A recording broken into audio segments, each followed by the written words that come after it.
Hi everyone, good evening. তো এখন বাজে ঘড়িতে রাত 9টা আর আমরা এখানে রেডি হয়ে গেছি, যাচ্ছি একটা বিয়ে বাড়িতে, নেমন্তন্ন বাড়িতে। তো চলো এখন বেরোচ্ছি। আর আজকে আমরা একাই যাচ্ছি না, আমাদের সাথে যাচ্ছে আমার বড় ননদ। তো ওদেরও বিয়েতে নেমন্তন্ন আছে, বড় ননদ এসছে আর ভাগ্নে এসছে। তো সবাই মিলে এখন আমরা যাচ্ছি বিয়ে বাড়িতে। তো চলো সবটা তোমাদের সাথে চেষ্টা করবো শেয়ার করার।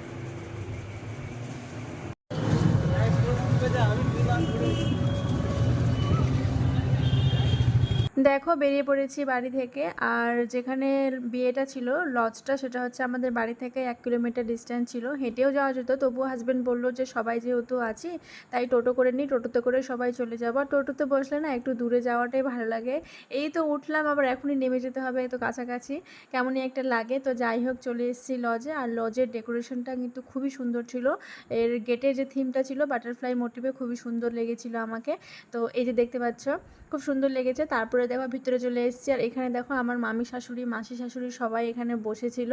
আর বিয়েটা অ্যাকচুয়ালি খয়রাতি পাড়ার বিয়ে, এখানে লজে ওরা রিসেপশনের মানে অনুষ্ঠানটা করেছিল। আমার ছোট মাসি শাশুড়ির দেওরের মেয়ে এটা বিয়ে ছিল। সেদিক থেকে তো একটা রিস্তা হলো। আর তার মধ্যে হচ্ছে যে ব্রাইড আছে, ব্রাইডের মা আমার বাবা বাড়ির ওই দিককার একটা মানে কেউ একটা রিলেটিভ হবে। তো আমি বলতে পারছি না, উনি ঠিক বলতে পারছেন। তো যাই হোক, এসে আমরা আগে স্টার্টারগুলো টেস্ট করছিলাম। এখানে স্টার্টারের মধ্যে অনেক কিছুই ছিল, যেমন জিলিপি ছিল, ফুচকা ছিল, পাকোড়া ছিল, কোল্ড ড্রিঙ্কস ছিল, পান ছিল। তো আমি আগে চিকেন পাকোড়াটা টেস্ট করেছিলাম, বাকি আমি কোনো কিছুই খাইনি। কারণ হচ্ছে আমরা 8টা থেকে 8:30টাতে চা বিস্কিট খেয়ে গেছিলাম বাড়ি থেকে, তাই একদমই খিদে পাইনি।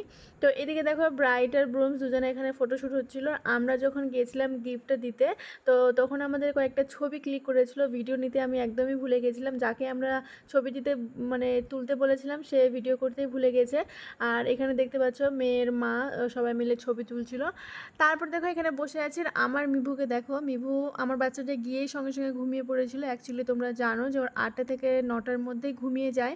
তো আমরা গেছিলামই 9টার দিকে, গিয়ে একটু খিনখিন করছিল, তারপরে কিছুক্ষণ পরে ঘুমিয়ে গেছিলো, তাই কোনো কিছু খেতেও পারিনি, কোনো কিছু দেখতেও পারিনি। তারপর চলে গেছিলাম সোজা আমরা ডিনার করতে, যেহেতু প্যান্ডেলে বসার অনেকটা চাপের ব্যাপার ছিল। তো যাই হোক খেতে বসে পড়েছি। আর আমাকে মিভুকে এইভাবে নিয়ে খেতে হয়েছিল, কিছু করার নেই, কারণ ও তো ঘুমিয়ে গিয়েছিল। আর ওকে আমি কাউকে দিব যে দিয়ে আমি খেতে বসবো সেই লোকটা কেউ ছিল না।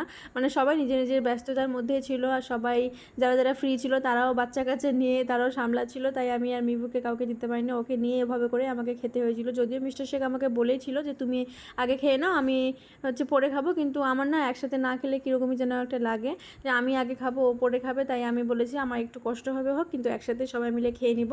তো মেনু তোমরা দেখতে পেলে অনেক কিছু খাবারের মধ্যে ছিল, বাট আমি কোনো কিছু খাইনি, শুধু প্লেন রাইস নিয়ে নিয়েছিলাম আর 1 পিস মাটন নিয়েছিলাম আর শুধু ভেজ ডালটাই নিয়েছিলাম। আর আমি কোনো কিছু খেতে পারিনি, কেন জানি না, যে আমার গিয়েই মানে খাওয়ার রুচিটা চলে গেছিলো, কোনো কিছু খেতে পাচ্ছিলাম না।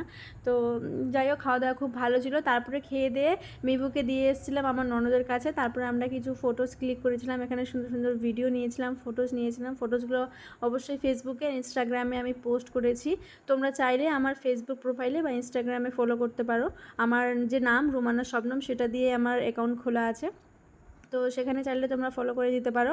তো এখানে আমি ভেবেছি মিস্টার শেখ আমাকে ফটো তুলে দিচ্ছে, কিন্তু না, ও কন্টিনিউ সমস্ত কিছু ভিডিও করছে। আমি একটু বিরক্ত হয়ে যাচ্ছিলাম। তারপর সেখান থেকে ছবি টবি নিয়ে চলে এসেছিলাম আমরা পান কাউন্টারে। আর এখানে তোমরা দেখতে পাচ্ছ প্রচুর পানের ভ্যারাইটিস ছিল। আমি এত পানের ভ্যারাইটিস আমি আগে কোনো দিনও দেখিনি। তো আমি জাস্ট লিটারেলি অবাক হয়ে গেছিলাম যে আমি কোনটা ট্রাই করব। তো আমি তো এত কিছু নাম জানি না, তো আমি ওনাকে বললাম যে একটা ভালো কিছু তুমি আমাকে দাও। আর আনফর্চুনেটলি এই যে পান স্টলটা বসিয়েছে উনি আমার হাজব্যান্ডের ছোটোবেলার বন্ধু, মানে একসাথে স্কুল লাইফ কমপ্লিট করেছিল। তো ছোটোবেলার অনেক কিছু কথা আমার সাথে শেয়ার করলো, মানে বললো আমার হাজব্যান্ডের কী কী স্বভাব ছিল, কী কী করছিল। তো যাই হোক এখানে মিস্টার শেখ একটা পান ট্রাই করলো, আমি একটা করলাম। তারপরে দেখো ইনি হচ্ছে আমার দেওর, আমার বাড়ির পাশেই। তো ইনি আমাকে ইনস্টাগ্রামে ফলো করেন। তো ওনাকে বললাম যে আমি ঠিক আছে তোমার ভিডিও করছি, তোমাকে আমি ইউটিউবে তোমাকে দেখতে পাবে। তো ওর পারমিশন নিয়ে আমি ভিডিওটা করেছিলাম। তারপরে অ্যাট লাস্টে আমরা সবাই মিলে এখানে কোল্ড ড্রিঙ্কসটা ট্রাই করেছিলাম। আর এটা হচ্ছে আমার ছোটো মাসির শাশুড়ি। তো সবাই মিলে কোল্ড ড্রিঙ্কস নিয়ে নিয়েছি আর এখানে কিছু গল্প করছিলাম, কি টপিক নিয়ে আলোচনা করছিলাম আমি নিজেও জানি না। আর এদিকে দেখো, যদিও আমি কোল্ড ড্রিঙ্কসটা খেয়েছি, মিস্টার শেখ খায়নি। আর যে সময় বিয়ে বাড়িটা ছিল সেই সময় প্রচণ্ড পরিমাণে গরম ছিল, তাই কোল্ড ড্রিঙ্কসটা খেয়ে একটু রিল্যাক্স লাগছিল। তো যাই হোক, বিয়ে বাড়ি কমপ্লিট করে এবার আমরা বাড়িতে চলে এসেছি আর এখন সম্ভবত 11:15 মতো বেজে গেছিলো। তো আজকে আমাদেরকে কেমন লাগছিল তোমরা অবশ্যই কমেন্টে জানিও। তো চলো, এর সাথে সাথে আজকের ব্লগটা এখানে এন্ড করলাম। আজকের ব্লগে যদি কিছু ভালো লেগে থাকে তাহলে চ্যানেলটি ছেড়ে যাওয়ার আগে please do like, comment, share and subscribe my YouTube channel. দেখা হচ্ছে নেক্সট ভিডিওতে। বাই।